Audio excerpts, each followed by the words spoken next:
The UFC has had some very interesting and exciting prospects over the last few years, such as Payne Talbot, Bo Nickel, Shavkat Rakhmonov, but focusing on Talbot and Nickel because they've either failed to deliver the results, as Talbot has just lost against Javid Basharat, or failed to deliver the same type of hype that they were expected to, like Bo Nickel hasn't generated as much fanfare, but still had quite a lot of success in the UFC. But what happens when you lose and you don't generate any hype? Well, I present to you the failed prospect that is Javid Basharat. I want to start this off by saying I'm an incredibly big fan of Javid and his brother, Javid Basharat. They came up on the UK regional scene, fighting out of London Shoot Fighters, and had a very impressive undefeated record with a lot of finishes, pretty much an 100% finish rate. And when Javid got on the Contenders series against an undefeated prospect as well, Oran Kalon, he really did impress, showing dominant displays of grappling, ground and pound striking, and finishing the fight off by a mounted guillotine submission. A lot of people were touting Basharat as a future top 3 bantamweight contender, but when he got to the UFC, he moved camps and got decision after decision after decision. And he lost quite a lot of hype. While they were impressive victories, they weren't over the biggest names. And again, he was going to somewhat close decisions, 29-28 most of the time.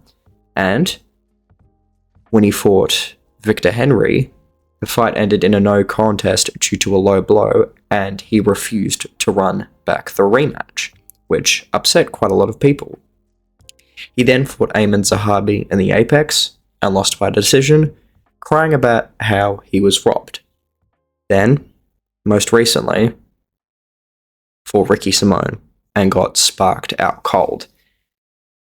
Really, really badly. And Javid is no longer a prospect. He has very little hype, pretty much none, not a lot of fan support, at least from the casual fans, and doesn't bring much excitement to the table anymore.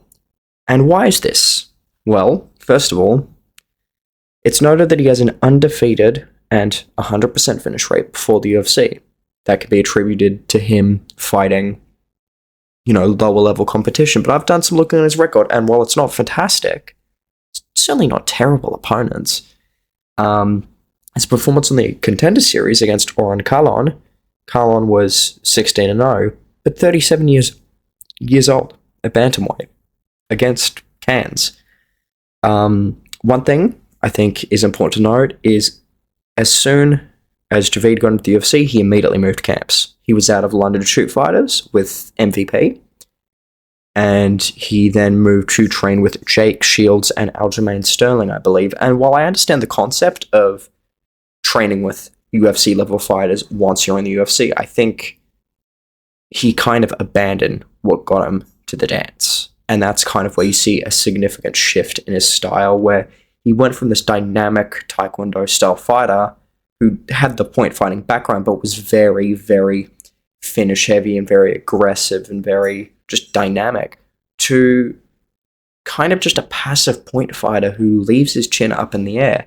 And I think this is a product of, again, upping a competition, just being at UFC level, but it's really quite interesting how this streak of decisions that Javid had killed his hype for him to then get a no contest, lose, and then lose by knockout. It's really just quite a steep decline. So I think Javid needs to take a step back, look at where he wants to go with his career, maybe make some adjustments to his style. I'd even recommend moving back to the UK, going back to London Shoot Fighters if they'll accept him, and kind of just building back from square one in the UFC. They're going to keep him around. So I feel like take a little step back in competition, change gyms, refocus your mindset, and get back into it. Because at the end of the day, while I am making a video about how Javid has failed in the UFC, I do still want him to succeed, and I still think he is a very good fighter. It's just that he has made the wrong choices in his career once he got to the UFC, and these can be changed. Javid is fairly young. I think he's younger than 28. He's got plenty of time left in his career, and aside from this really, really bad KO, hasn't really taken a whole lot of damage in his career, just overall.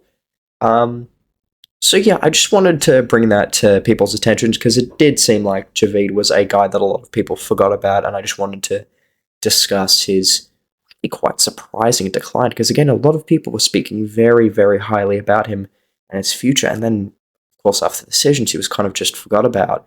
So I just wanted to discuss that. So anyway, guys, just leave your thoughts down in the comments below, have a discussion, and see ya.